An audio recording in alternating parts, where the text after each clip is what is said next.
ఏం చేశారని మీరని ఒక్కొక్కరు టీవీల్లో గొంతులు ఏముంటుందని కంటనాల్లో తెగిపోయి అరుస్తున్నారు. ఇలాంటి మహానుభావులందరికీ నేను అడుగుతున్న ఒకటే, మాట్లాడితే మీరు వంగవీటి రంగా గారి పేరు పట్టుకొస్తారా మీరంతా? ఆయన చనిపోతా నాకు ఇబ్బంది ఉంది, నా ప్రాణహాని ఉంది అంటే ఆ రోజు మీరు ఎందుకు తపన పడలా? మీరు ఎవరు చిన్న వయసులో కాదు కదా, మీరు టీన్స్లో లేరు కదా. ఇప్పుడు మీ అందరికీ 60-65 ఏళ్ళు ఉన్నాయి కదా మీ అందరికీ. అంటే ఆ రోజులు మీకు కనీసం ఒక 35 ఏళ్ళు, కనీసం మీకు 25 దాటిని అందరికీ. ఆయన ఇబ్బంది పడుతున్నప్పుడు, నాకు ప్రాణహాని ఉందనుకున్నప్పుడు, ఈరోజు ఆయన కోసం గొంతు చించుకుంటున్న మనుషులందరూ ఏమైపోయారు? ఆ రోజున ఆయన చుట్టూ ఒక దడిగట్లాగిపోయారా, ఒక పద్మవ్యూహంలా ఉండలేకపోయారా? అప్పుడు వదిలేశారు అందరూ. అంటే చనిపోయిన తర్వాత ఏమో ఇప్పుడు కూర్చొని కథలు చెప్తారు మీరు. మనిషిని బతుకున్నప్పుడు రక్షించుకోలేంది, చనిపోయిన తర్వాత మీరు ఎన్ని కథలు చెప్తే ఎవరు నమ్ముతాడా మిమ్మల్ని? అలాగే నిజంగా నేను ఒక కులం కోసం అంటే మరి నేను 2 చోట్లకి ఓడిపోకూడదు కదా లెక్క ప్రకారం. అందరికీ నమస్కారం, నేను మీ వంగవీటి నరేంద్ర. మొన్న పవన్ కళ్యాణ్ గారు చాలా రోజుల తర్వాత ఆయన ఆరోగ్యం బాగోలేదు, అందరూ ఆందోళన పడుతున్నారని తెలిసి వాళ్ళ కార్యకర్తలను ఉద్దేశించి ఒక మీటింగ్ పెట్టుకున్నారు. దానిలో ఆయన హెల్త్ గురించి కూడా చాలా విషయాలు చెప్పారు. నేను కూడా ఆ భగవంతుని ప్రార్థిస్తున్నాను ఆయన తొందరగా కోలుకోవాలని. ఎందుకంటే రాజకీయంగా ఆయన ఏదన్నా తప్పు మాట్లాడినప్పుడు నేను ఎన్నో సందర్భాల్లో ఆయన్ని ప్రశ్నించడం జరిగింది. కానీ ఆరోగ్య విషయానికి వచ్చేసరికి ఒక మానవతా దృక్పథంతోనే మేము ఆలోచిస్తాం. సరే, ఆయన మీటింగ్ పెట్టుకున్నాడు, ఆయన కార్యకర్తలను ఉద్దేశించి బాగానే ఉంది, దానిలో ఏమీ ఇబ్బంది లేదు. మరి సడన్గా రంగా గారి టాపిక్ ఎత్తి ఆయన, ఏమయ్యా మీరు ఆ రోజు అంతమంది ఉన్నారు, రంగా గారికి వేలల్లో వచ్చేస్తారు జనాలు, మరి అంతమంది ఉన్నోళ్ళు మీరు ఎందుకు కాపాడుకోలేకపోయారు? 2000 మంది 3000 మంది కట్టలేకపోయారా? ఆ రోజుల్లో మీ వయసు అంతా, ఇప్పుడు మీరు 60 వచ్చి ఉంటారేమో, కానీ అప్పుడు మీరు 25 నుండి ఉంటారు కదా మంచి ఉడుకు రక్తం మీద, ఎందుకు కాపాడుకోలేకపోయారు అని చెప్పని మీరు ప్రశ్నించారు. దానికి మీ ఎదురుగున్న కొంతమంది మీరేం మాట్లాడినా వాళ్ళకి చప్పట్లు కొడుతుంది తప్పించి వాళ్ళకేమి బుర్ర పనిచేయదని నాకు అర్థమైంది. కానీ ముందు లైన్లో చాలామంది, కొంతమంది ఏజ్ పెద్దవాళ్ళు, మీ పార్టీలో కూడా ఆ రోజు మీటింగ్లో లేకపోయినా బయట విన్న వాళ్ళకి మీరు మాట్లాడేది అంత కరెక్ట్ అనిపించలేదు. వాళ్ళల్లో ఎక్కడ చలనం కూడా రాలే, వాళ్ళు అట్లాగా సైలెంట్గా ఉండిపోయారు. ఎందుకు అనుకున్నారు? ఏం మాట్లాడుతున్నారు మీరు అసలు? 25 ఏళ్ళ నుండి మీరు కాపాడుకోలేకపోయారంటే అసలు ఏం జరిగిందో మీకు ఎన్నో సందర్భాల్లో నేను చెప్పడం జరిగింది. రంగా గారిని ఆయన చంపడానికి 1-2 రోజులు వేసుకున్న ప్లాన్ కాదు అది, దాదాపు సంవత్సరం పైనుంచి ప్లాన్ చేశారు. ఎందుకంటే రంగా గారే స్వయంగా అసెంబ్లీ సాక్షిగా, ఇది ఆన్ రికార్డ్స్ ఉంటుంది, ఉమ్మడి ఆంధ్రప్రదేశ్లో ఆన్ రికార్డులో ఉంటుందండి. పవన్ కళ్యాణ్ గారు కొద్దిగా తెప్పించుకుని చూడండి, ఆన్ రికార్డ్. ముఖ్యమంత్రి అప్పుడు ఎన్టీ రామారావు అసెంబ్లీలో కూడా ఉండగానే ఆయన అసెంబ్లీ సాక్షిగానే ఆయన చెప్పిన సమాధానం ఏంటిదో తెలుసా? ఆయన లేవనెత్తిన అంశం, నా ప్రాణానికి హాని ఉంది, అది కూడా ఈ రాష్ట్ర ముఖ్యమంత్రి ద్వారానే, ఆయన వాళ్లే దగ్గరుండి నన్ను చంపడానికి ప్రయత్నం చేస్తాను, నాకు సెక్యూరిటీ ఉండని అసెంబ్లీ సాక్షిగా మాట్లాడారు పవన్ కళ్యాణ్ గారు. అసెంబ్లీ సాక్షిగా మాట్లాడారు, అర్థమైందా?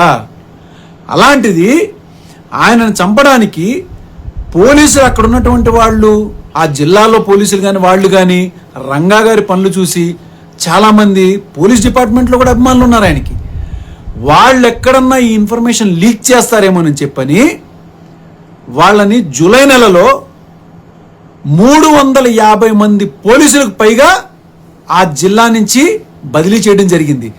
దాని విషయం మీదే ఆయన కాపునాడు పెట్టినప్పుడు, కాపునాడు అంశాల్లో ఇది ఒక అంశం. 350 మంది పోలీసుల్ని ఒకటేసారి ఈ జిల్లా నుంచి ఎందుకు బదిలీ చేశారని చెప్పని కూడా ఆ అంశం మాట్లాడారు.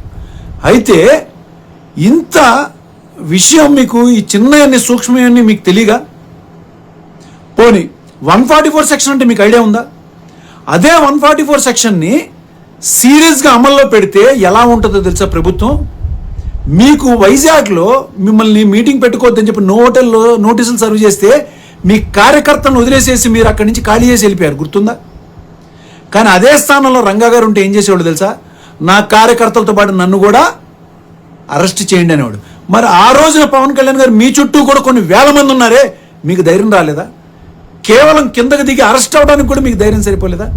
కానీ ఏ రోజు రంగా గారి కార్యకర్తలను వదిలేసి వెళ్ళిపోలా, వాళ్ళని కాపాడుకుంటానే వచ్చాడు.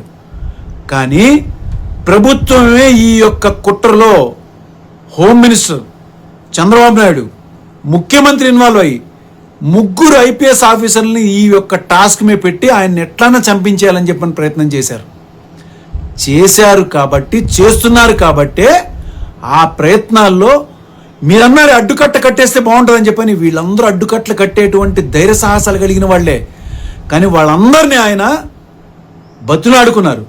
ఈ విషయం నేనేదో మాటలో చెప్పడం కాదండి, సీనియర్ నాయకులైనటువంటి ఉండవల్లి అరుణ్ కుమార్ గారిని ఇంకా సీనియర్ చాలామంది నాయకులు కూడా చెప్పారు. ఇట్లా రంగా గారిని ఆ రోజున ఆయన చెప్తే అక్కడి నుంచి వెళ్ళిపోయారు తప్పించి ఆయన మాటకి గౌరవం ఇచ్చి ఎవరో కూడా అలా వదిలేసి వెళ్ళటానికి ఇష్టపడలేదు. ఇంకొక విషయం చెప్తున్నా మీకు, ఒక పక్క ప్రభుత్వం ఆయన మీద కక్ష కట్టు ఉందని చెప్పని కాదు, ఇంకో పక్క సొంత పార్టీలో కూడా ఆయన ఎదుగుదలను చూసి ఏడ్చేడు వాళ్ళు కూడా చాలామంది ఉన్నారు.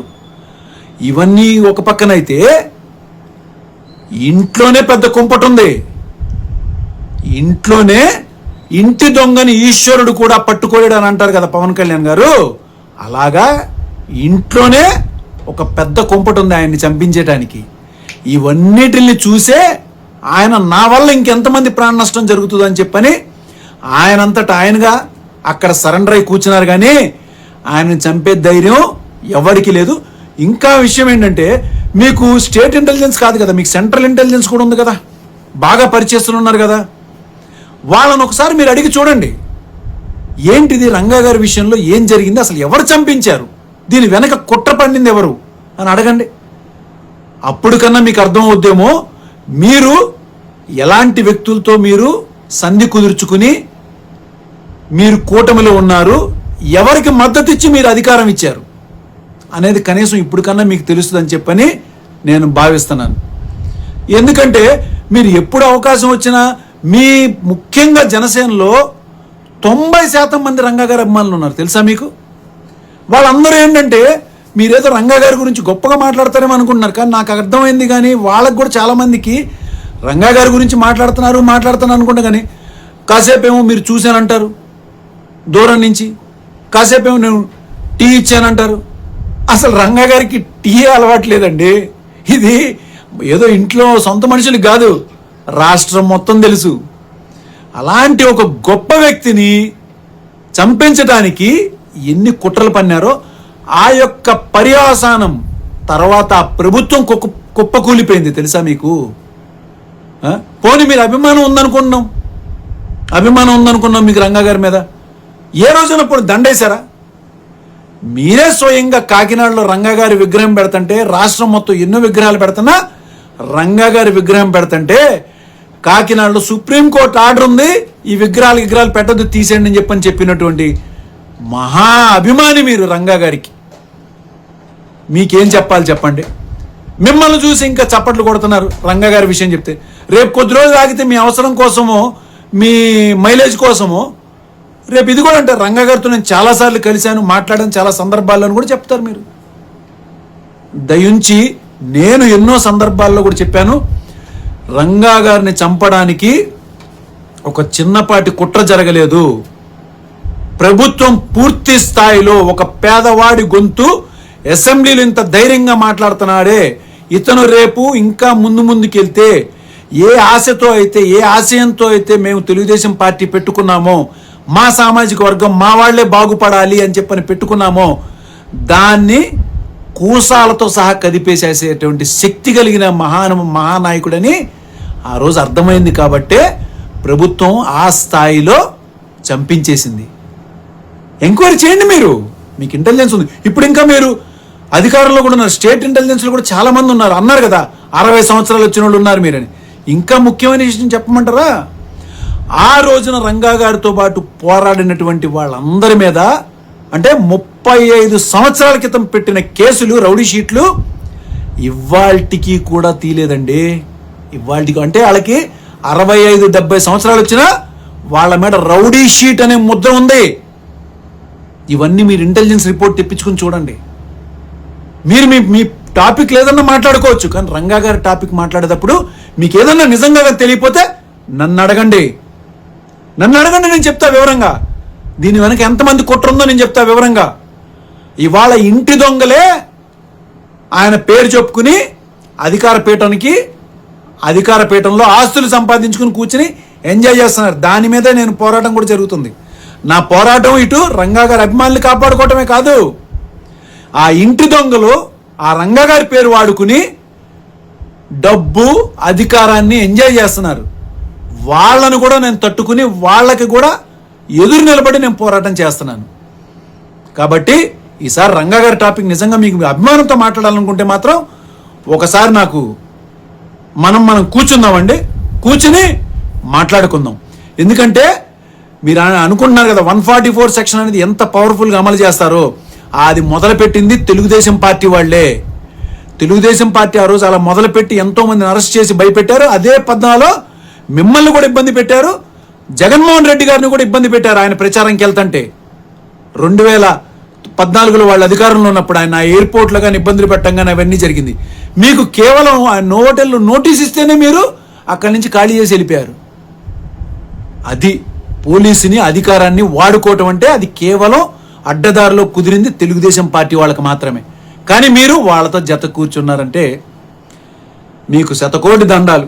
కానీ దయించి రంగా గారిని గురించి మాట్లాడేటప్పుడు మాత్రం నన్ను ముఖ్యంగా మీరు కలిసి మీరు ఏదన్నా మాట్లాడండి. నమస్కారం.